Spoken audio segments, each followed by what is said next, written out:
What's going on, guys? In this video, I'm going to do a Go High Level tutorial on calendars updated for 2024. This is recorded end of December 2023. So I'm going to walk you through step by step how to set this up, how to set it up for your clients, how to maximize it for sales calls, which is what I use it mostly for, how to embed it into calendars, how to set up the various types of calendars. So let's dive in. So this is everything I'm going to cover. How to integrate it with Google, set up your profile, time availability using Zoom or Outlook calendars, how to set up the calendars, round robin, set up custom forms within those calendars, how to integrate that into a website or funnel, how to change your calendar link in domain so that it doesn't say lead connector on the link, how to set up a webinar calendar, gym class calendar, and then setting up appointment reminder campaigns. But first, if you are new to High Level, or if you're new and you haven't been into High Level and you want to get set up, I have a free training course, and then that's right here for Go High Level and UpHex. If you don't know what UpHex is, that allows you to launch ads straight from High Level. So free course there, show you step by step how to set this up, how to really start making money with Go High Level. That's the most important aspect of. You can get lost in the weeds and all the technical stuff, but you need to know how to make money. So I have a free course here for everyone, but if you do sign up for High Level and UpHex, I have a bunch of courses here showing you how to make money with High Level and UpHex using the model I use, which is kind of a blend of SaaS and SWAS, so services mixed in with the software. So I think SMMA and SaaS go really well together, and using this model, the last quarter, October 1st to now, and we've made about 100K in revenue. So not bad, pretty decent, could be a lot better. We're shooting for 100K a month, so you can check out our update videos on that. Nevertheless, that course is there. I'll drop the link in the description. But other than that, let's dive into calendars. All right, so first step is we're gonna go and integrate with Google, get your settings all proper. So go to your sub account, you're gonna go down to settings, go to calendars, and so we actually have to create a calendar. Boom. So you're going to do that here. But first, we're going to go to your profile. Go to my profile. You scroll down. You're going to integrate your Zoom account right there. Just click connect your Outlook calendar or your iCloud calendar. You can do that. Pretty self-explanatory. Follow the instructions there. Connect it. Boom. That's good to go. The next most important part is make sure your time zone is correct. If you have your Zoom account, you can just click Zoom there, or you can just put custom. And then for the meeting location, put your Zoom ID, your Zoom room ID. Okay, this is the, obviously I do sales calls, so I need the same link for every sales call. And this is important because when you set up your automated reminders for, sending out to your prospects for sales meetings, they're going to get this link in a custom value, right? So it's going to post right into that custom value. We'll talk about that later. Next, you're going to set up your available hours. So if you have multiple calendars, it's important to have your central foundation of availability for each individual user. So this would be you if you have multiple sales people, and I'll show you how to set that up as well. But you're going to set up your availability, choose your times, that's your availability, that you're available overall to take calls or whatever you're using the calendar for. Make sure you click update availability to make sure that saves. You can add time blocks here. So from 10 a.m. to 2 p.m. I'm available. But if you have a gap, you do 10 to 12, and then you want to block off 12 to 2 and then go again to 4 to 6, whatever, you would do that right there. Just click add time, and you just hit this if you want to copy that across all the days. Hit availability, update availability to save it. Next important piece is calendar configuration. Make sure your primary calendar is connected to Google. So you go and do that here in integrations. Go to integrations, make sure your Google, sign in with Google, make sure that is integrated, okay? You're gonna wanna make sure your primary calendar is set up properly. So this is my primary calendar that I use. Okay, this is where Google will talk to High Level and make sure everything is set up properly where there's no conflicts. That's the calendar I want it to be set up on. Check for conflicts. Yes, make sure that's the calendar we're checking. Sorry, the last thing is, you want to leave this blank, right? Allow contact creation. We don't want this to be selected. Make sure we leave that part blank. All right, so if you have multiple salespeople, go to their staff or have them do it. You're going to go to edit. You're going to go to user availability. You're going to make sure that they have their Zoom link installed here properly. Make sure their time zone's proper. Make sure that their availability is set up how how they want it, and then make sure their calendars are connected to Google or Outlook, whatever they're using, just like we did. But we got to make sure for each person that we're going to have on calendars is set up like this. All right, now let's go and set up the actual calendar. So depending on what type of calendar you want to use, we'll go ahead and walk through that now. Class booking, this is for scheduling a single meeting, a meeting with a single person on your team. I don't use this. The one I use is Round Robin. I use this for everything. I don't use this because it looks ugly. It's the old one.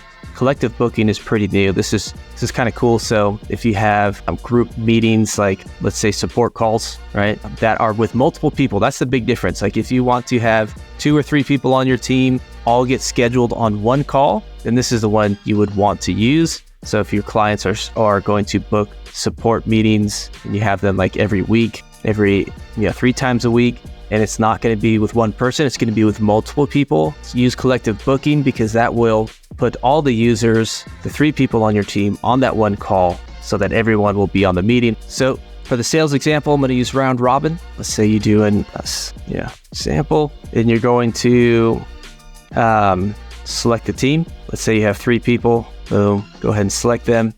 Add a description. How long do you want the meeting to be? Just put something else here. It doesn't really matter that much.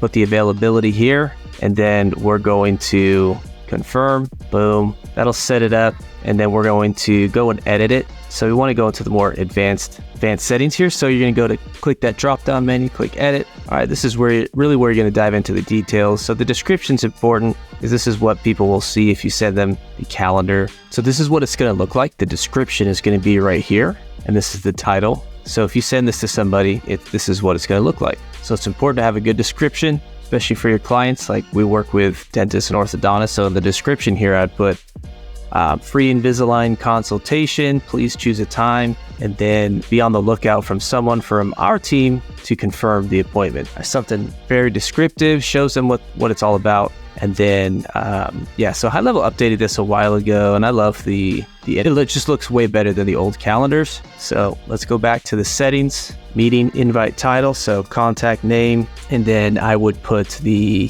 username actually. So you would set up the custom value there, and then the name of the company, Consult, or Invisalign Consult, something like that, whatever it is that the service is for the sales meeting. Make sure it's clear, has their name first, has the username, whoever's assigned. So let's say it schedules Jonathan, then it'll put his name there. If it says, if the appointment gets scheduled to me, then my name gets put there. All right. So appointment distribution, this is the fun part of the Round Robin. So you can put as many people here as you'd like.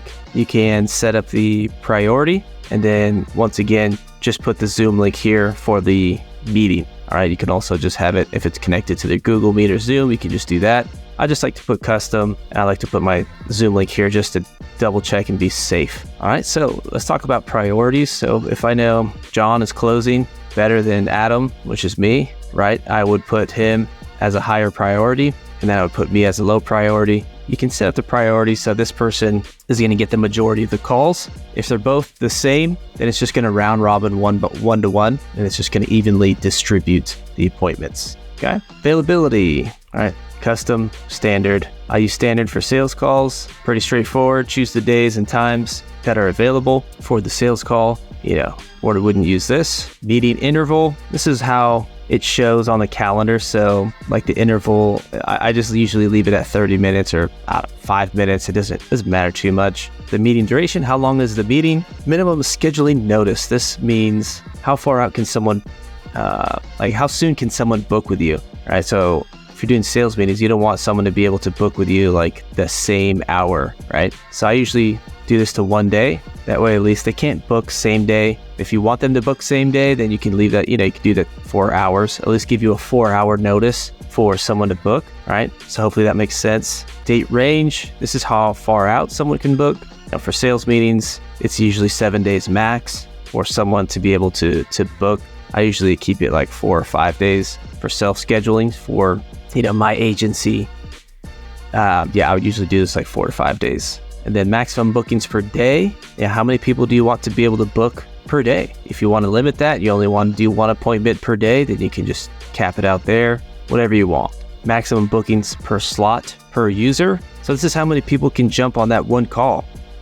If you want to double book, you can do that. If you want 2 people to be able to book with you at one time, you can do group sales. I don't do that, but you can. It's there. Buffer time, this is how long you would need in between meetings. So if someone books at 9 a.m., you get done at 9:45. Or do you want someone to be able to schedule right at 9:45? With this setup, they wouldn't be able to do that because it's a 30-minute interval. But if it was at 5-minute interval timeframes where they can book every 5 minutes, then you can do that. That might sound a little confusing, but the buffer time, I usually do 10 minutes to give you a 10-minute break in between meetings. That's what that means. Forms. All right. I like to use checkbox, toggle this option to allow obtaining consent from contacts when they provide their phone number. That's good to do. Confirmation page. So after they book the call, I usually use redirect URL and I'll send them to like a testimonials page. So after they book, then it'll just redirect to another page that has a bunch of testimonials. So for example, I'll send them to this page, shows them a quick 1-minute video to prep for the call, shows them how the system works, join our group, watch at least 3 case studies below, all the testimonials with our gym owners. So that's the redirect URL, or you can just have a default message. Auto confirm, always keep that on. If you're doing payments, you can do that. If you're doing like a consultation call and you want to charge $100 for the consultation call, that's where you could do it, which is pretty cool. So I usually leave all of this blank. I don't want any acknowledgement email getting sent out because I'm going to set that up through automations. Always select that, allow Google Calendar to send invite, assign contacts to the respective calendar team members. Yes, I always want the contact to be assigned to the user that is going to be taking the appointment. And I just leave all of that. Boom. I guess to further explain what this means, there's like a standard acknowledgement email and you can have it get sent out to the contact and the assigned user and additional emails, but it's just a standard appointment reminder type campaign email. So I set that up more custom. So you can further customize the calendar here. You can change the primary colors, which is pretty cool, right? You can go bright red if you'd like. You can toggle what is being shown, calendar title, description, details. So all of that will affect this. This is the description, calendar title, this is the details here. Staff selection, so this would not be applicable to this scenario, but if you wanted someone to be able to choose who they wanted to book with, they can choose like, oh, I want to meet with John. Doesn't make sense for a sales meet, so I'd leave that off. Other than that, click save and you are done. You're good to go. That is now having your round robin calendars. Okay, now let's talk about the domain here. So if you don't want it to say the late link or lead connector domain, then you want to make sure you go to your agency view, right? Go to agency view here, which I'm already in agency view, so it's not showing. Click agency view, go to settings down here, and then you're going to go to company, white label domain or API domain. You're going to want to set that up here. Make sure you have the CNAME record pointing to link.msgsndr.com. I'm not going to walk you through that right now, but this is what's going to affect the domain for all of your standard forms and links, right? So now, if you want to attach a form, right? So if you want to attach a custom form here, the way you do that is you're going to go to sites, you're going to go over to forms, make sure you build out a form here. So if you want to attach an application to your calendar, right? So if you want anyone that is scheduling an appointment, they need to fill out some information about their business, right? So this would be a perfect example. Calendar form, I'm going to use that. Create the form, go back to your calendar, go to edit, go to forms, and this is where you would select the form. So select form, calendar form, and click save, let that save, give it a refresh. Now it's going to show up here. And as you see, I changed the color as well, which I don't recommend. That's kind of repulsive to me. But now they go to book a time, they have to fill this out, right? Which is a different form than I originally showed you, but this is like a cancellation form. Anyway, you would attach the form there, then they would schedule the meeting. So that's how I do it. I make sure I have a sales form or a form there just to add a little more friction, make sure whoever is booking with me fills out some details so that we know that they're a little more qualified. All right, let's talk about how to embed this into a funnel. All right, let's go to a funnel. Let's say you want to set up the calendar into a funnel. So you just go to funnels, you can create a funnel. I'll show you how to put the calendar in here. Just go to edit. Sometimes I like to throw in a testimonial at the top with a calendar, right? So I have the testimonial here, and then I call to action, book a quick demo today. This is the calendar. So how you would do that is, let's say you just want to add one in here. Just click the little green, full width, add a row. You can do 3 columns if you want to put it in the middle.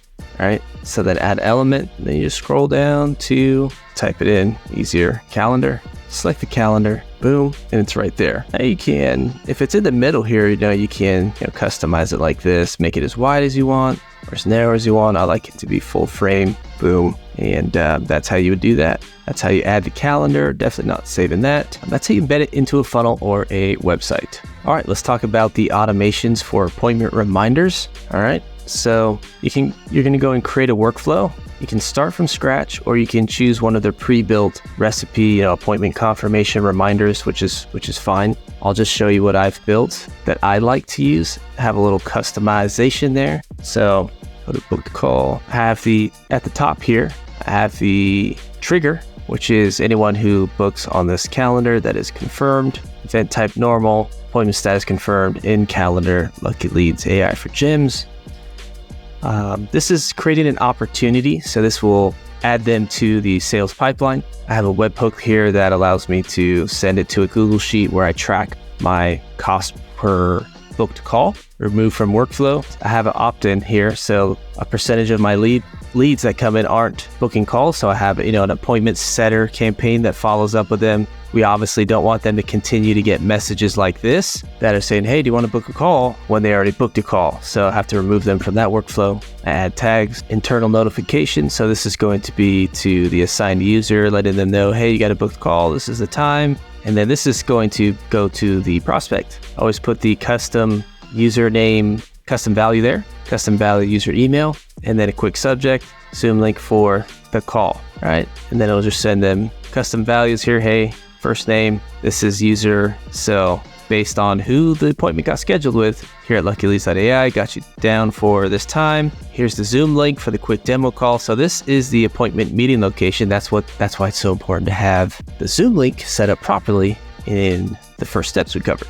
Quick SMS, this is the secret sauce right here. Sends them a text. This is what it's regarding. I love this. It creates engagement. This is a little gold mine right here. It's all about engagement, right? When you're trying to connect with these people, hey, shoot me back an emoji to confirm you'll be there. Boom, that works great. Okay, then I wait 1 day before, send out another reminder. 2 hours before, another reminder. Here's the link. Boom. That is how you set up the automations. I know I'm moving through this kind of quick, but you get the gist of it there. Lastly, if you did want to set up some sort of webinar type of calendar, I would still use round robin, select a user. The only thing that's going to be different here is the description. The only thing you're going to change here is really the time frames, right? So you're going to do custom times. You're going to set up, let's say you have 2 webinars this month. You have one on the 23rd from 9 a.m. to 10:30, 10:10, whatever. Okay, and then you have another webinar on the 31st from 8 to 9 p.m. all day long, right? So you have an hour-long webinars, boom. You have this set up for all the webinars you have. Maybe you have them weekly, maybe you have them monthly. You would just put in the custom times there. The meeting intervals, I would, meeting duration, I would change to how long it's supposed to be, to 75 minutes, 80 minutes, 90 minutes, put that there. This doesn't matter. But yeah, that's all you'd really do to set up your webinar style booking. And lastly, if you wanted to set up like a class schedule for like a gym owner or something, they have classes from like 8 to 9. You would just do that there and then add a time. Okay, we've got 9 a.m. to 10 a.m. and then put all your time slots here for the session, any type of group session that multiple people are going to book on. And then what you want to do here is just remove that maximum bookings per slot, unless you have 20 people, or maybe it's like a 10-person limit. Okay, cool. We're only going to have 10 people allowed to book this yoga session, my hot yoga session. All right, whatever it is, you put 10 there. Your group training session is limited to 3. And then you can have this link, sent out to their clients, and that they are able to book on that, and you can require them to book so that they know how your business works. So that's how you would set up the class session. All right, so hopefully you found this Go High Level tutorial helpful. If you have any questions, comment below and I can answer. Subscribe, like this video, help me boost. I'm trying to put out more videos like this, and I have a ton of other videos just to really show you how to make money with high level, show you what I'm doing, because that's all I really know. Is I've been running the agency for 5 years, done some of the SaaS side of things, more of the service SMMA side of things as well. So I'm always making videos on all of that stuff. And don't forget my free course as well. I have that. If you're looking to get started, you need some help, use my affiliate links and I'll coach you on making money with high level. All right, see you on the next video.